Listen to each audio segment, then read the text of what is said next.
আসসালামু আলাইকুম। আশা করি সকলে ভালো আছেন। তো ফার্স্ট অফ অল আমি আমার পরিচয়টা দিয়ে নিচ্ছি। আমি মোহাম্মদ শহীদুল ইসলাম মুরাদ। আমি ফরএভার কোম্পানির একজন গর্বিত এফবিও। তো আসলে ছোট্ট একটা গল্প শেয়ার করার জন্য আসলাম। আমরা অনেকেই আপলাইনের প্রতি বিশ্বাস রাখি না, কোম্পানির উপরে, ইন্ডাস্ট্রির উপরে বিশ্বাস রাখি না, কোম্পানির প্রোডাক্টের উপরে বিশ্বাস রাখি না। এটা আসলে ভুল। আমাদের পুরোপুরি বিশ্বাসটা এই কয়েকটা জিনিসের উপরে থাকতে হবে। কোম্পানির প্রোডাক্ট, কোম্পানির প্রোফাইল, দেন আমাদের যে আপলাইন আছে তার উপর সব সময় ভরসা রাখতে হবে, সব সময় বিশ্বাস থাকতে হবে, সব সময় তার উপর আস্থা রাখতে হবে। হ্যাঁ, তো এই বিষয়ে আমি একটা ছোট্ট গল্প শেয়ার করার জন্য আসলাম। সেই গল্পটা হচ্ছে, এক জঙ্গলে এক মনীষী ছিল। মনীষীর একটা শিষ্য ছিল। তো মনীষী ওখানে বহুদিন যাবৎ বসবাস করতে করতে হঠাৎ একজনের সমস্যার সমাধান করেছে। মনীষীরা তো সচরাচর অনেক সমস্যার সমাধান করে, তো এটা অনেকে জানে। তো এই জানার পরে একজন গেছে যে আমার এই সমস্যার সমাধান করে দেন, পরে সমাধান করে দিছে। তো এটার পরে তার কাছে অনেক ভিড় হচ্ছে যে মনীষী তো অনেক কাজ পারে, আমারও একটু সমস্যাটা সমাধান করে দেন। এরকম অনেকেই যাচ্ছে সমাধান করার জন্য।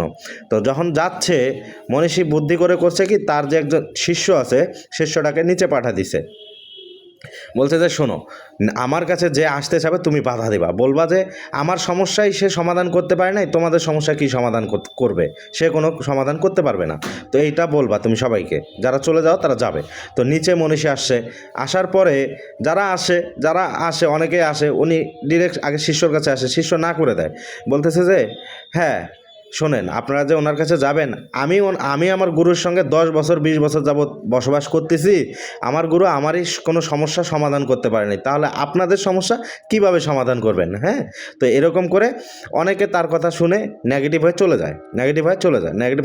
এরকম করতে করতে একদিন হঠাৎ করে এক ব্যক্তি তার কথা শুনে তারপরও বাধা অতিক্রম করে সে গুরুর কাছে চলে গেছে। গুরুর কাছে যাওয়ার পর সে আগে গুরুকে তার সমস্যা কথা বলেনি, তার সমাধান মানে নিচে যে তার শিষ্য এই কথা বলতেছে, তার নামে দুর্নাম চড়াচ্ছে, এই কথা বললো যে আপনার নামে তো এটা বলতেছে, আপনি নাকি তার সমাধানই করতে পারেন না, আমাদের সমাধান কীভাবে করেন?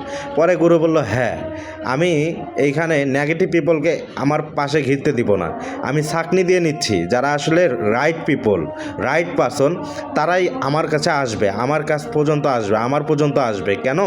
ওইখানে যে বিষ তার কানে দিচ্ছে, ওই বিষ যে নিবে না, সেইটা যে অতিক্রম করে আমার কাছে আসবে, সে হলো রাইট পারসন। বুঝতে পারছেন বিষয়টা?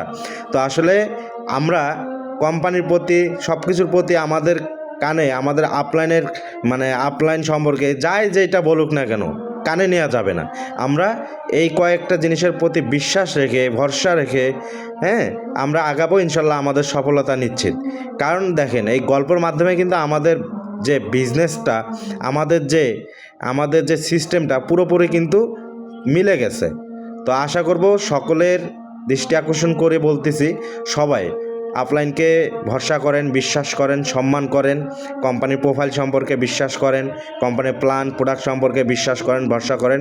ওই অনুপাতে কাজ করে যাই আমরা, আলহামদুলিল্লাহ আমাদের সফলতা নিশ্চিত। তো সবাই ভালো থাকবেন, সুস্থ থাকবেন। আসসালামু আলাইকুম।